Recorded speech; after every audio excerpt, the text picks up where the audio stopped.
How are you, my friends? Welcome back. I hope you're having a great day no matter what you're doing, where you're at. I hope you're doing amazing. Thanks for stopping in, guys, and talking with me today. Today we are going to be talking about a film, an animated film or an anime, a Japanese animated film from 2024. But before we start discussing that, hit that like and subscribe button for me so you can get notifications when I post new stuff. But on to our film of the day. Today we're going to be talking about Mobile Suit Gundam Seed Freedom. Now, if you guys have been following my channel for any length of time, you know that I am I'm a big Gundam Wing fan. As a teenager, I loved it, used to build the models of them, and just, I really followed it. And, I still like to partake in it, whenever there's something new, a new offering from the Gundam universe, I'll give it a shot if it's, not something that's preposterous or overwhelming. And, so I saw this was streaming on Netflix, and Netflix has been doing a lot of Gundam related stuff lately. They got all the old Gundam movies from like the late 70s on up. They've got some of the old TV shows. They really have an extensive library of the Gundam universe if you are interested in checking that out. But this is one of the newest films. This came out actually at Fathom Events in the theater. I didn't get to go because I didn't know that it was offered at the time in the theater. So I didn't get to check that out. But I would have. If I would have known that it was in the theaters and it was a Fathom Events, I would have definitely paid the theater coin to go see this because it was very, very good. But this was directed by a guy named Mitsuo Fukuda. And he really nailed the aesthetics of Gundam. Now, I've been checking out what this is based off of. This is basically a sequel to two of the shows. There's Mobile Suit Gundam Seed, and then there's Mobile Suit Gundam Seed Destiny. And this is the sequel to both of those series. The first series, I think, runs 24 episodes. The second one runs 50, I believe. So it's probably 2 seasons compared to the first one. Or maybe the first one has 50. I can't remember. I am on episode 21 of the first season, or the first show.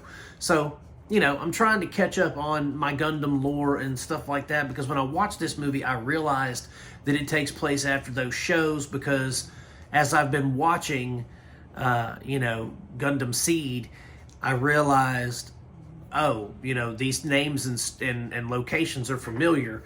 So while I was watching the movie, I was like, this has to be a sequel, and sure enough, it was. So I was very impressed with the storytelling in this, and I was really impressed with the way, like I said, it was able to bring it back to the Mobile Suit Gundam space battles and actual battles. The movie, it was 2 hours and some change, but it didn't feel that long because the action was it almost felt non-stop, but there was enough of a gap in between to really exhibit the talents of the voice actors. Now, I watched it in dub because I've never watched the Gundam movies or shows in their native Japanese. I just haven't. I probably should, but I just haven't, because growing up it was always the Cartoon Network dub, or something like that. Growing up, I didn't have friends that like to read subtitles, kind of things. So I've always watched them in the English dub, and the voice acting in this for the dub was excellent. I thought it was really good because they captured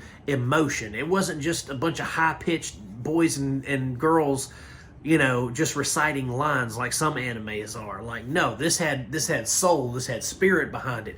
And I really dug that. I appreciated that our director was like, hey, don't phone it in. Like, this is a real project. This is going to real theaters. In fact, I think this was like the highest grossing movie the year that it came out in Japan. I think that's what I read. I'm pretty sure.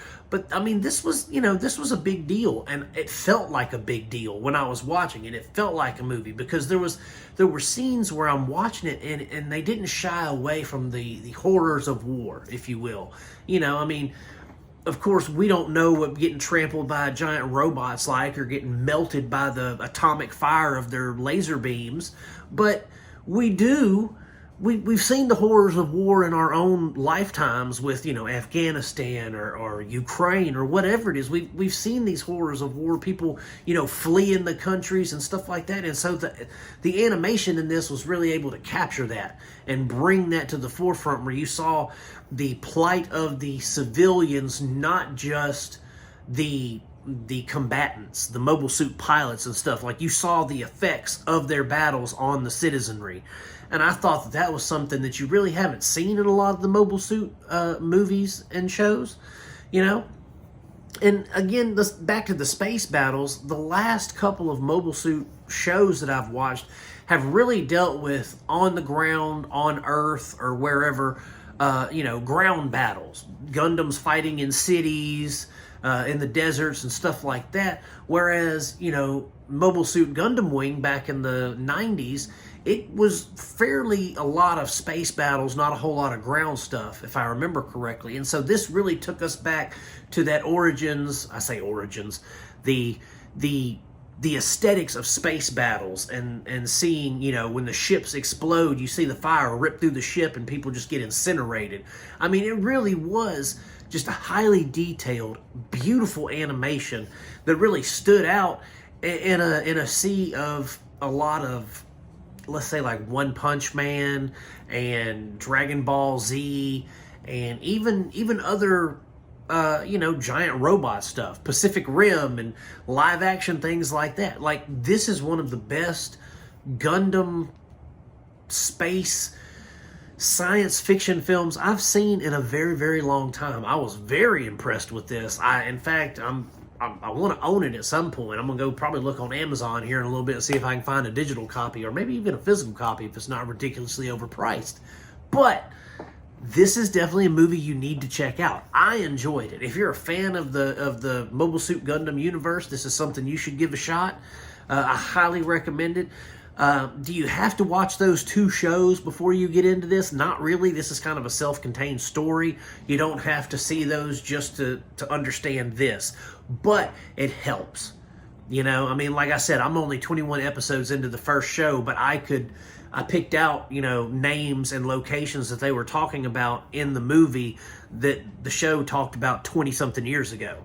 So I'm just saying, it's not hard to follow. But definitely check it out, guys. It's streaming over on Netflix if you want to check it. I'm giving it 2 big old thumbs up. Check it out. It's one of the best anime shows I've seen in a minute, and it's well worth your time. Thanks, guys, for stopping in. I really appreciate you tuning in, talking with me for a little bit. If you haven't done it already, hit that like and subscribe button. And as always, my friends, I am going to keep making them as long as you keep watching them. Peace out. God bless you, and I will see you soon.